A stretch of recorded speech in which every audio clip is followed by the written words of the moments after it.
Hello，大家好，我叫盼盼。最近感冒的小孩子特别多，特别是冬天哈，然后小孩子感冒的人太多了。我家小孩子的话也是感冒了，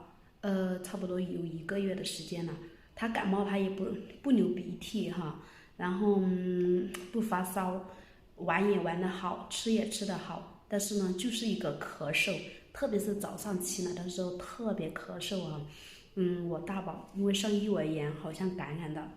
那时候的话我就去那些诊所开了一点药给他吃，没见好转，又去诊所输液也没有见好转，后来最后带他去医院检查，医院说他的咳嗽不是很厉害，继续开一点药给他吃，然后吃了那个头孢，也许你们也给小孩子吃过哈，吃了头孢，还有吃了这个止咳的安秀安秀索、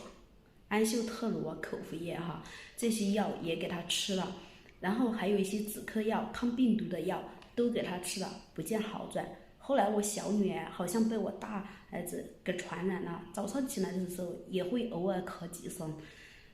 症状也不是很严重哈，也不发烧，吃也吃得好，睡也睡得好。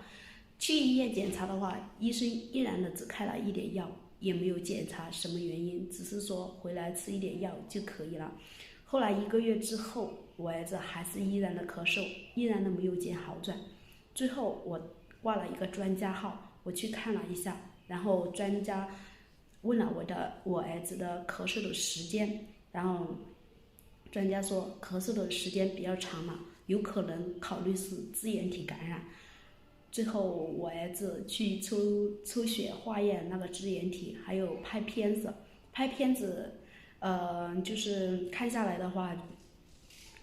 有肺炎，然后那个肺部有肺炎，还有那个血液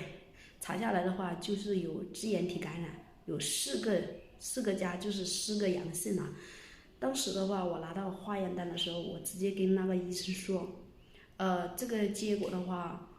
要输液还是吃药呢？但是在我们这个小地方，我感觉去大医院，只要是肺炎，他就要输液，因为我小孩子一输液，抵抗力特别的差，特别差就特别容易容易感冒。他在那个小诊所都已经输了4、5天了，然后手都全部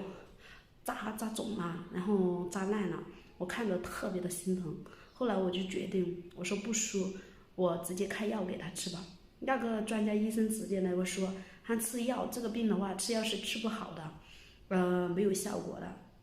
而且的话还要输进口的阿奇霉素。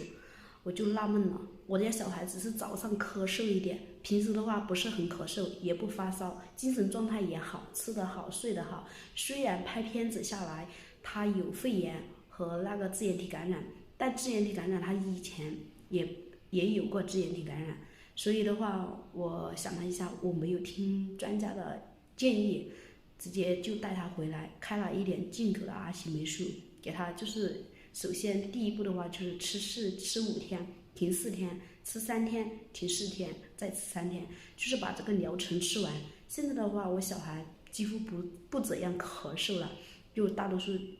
就好了，只是我小女儿偶尔有一点咳嗽，我小女儿的话我就没有带她去检查，应该是被她哥哥传染了。所以近期感冒的小孩子不要再盲目的在家里面喂药啊，喂这样药喂那样药，到耽误了时间。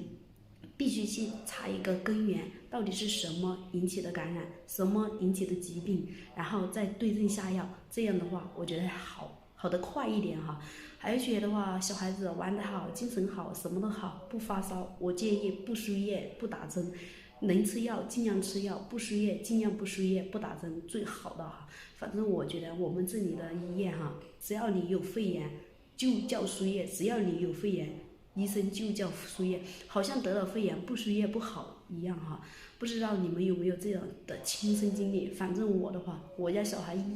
一感冒查出有肺炎，必须输液，不输液像好不了，所以导致于现在抵抗力越来越差。因为输液的话，它会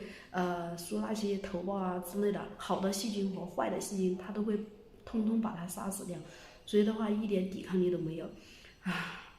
所以我的经历告诉大家，希望大家怎么说呢？哎，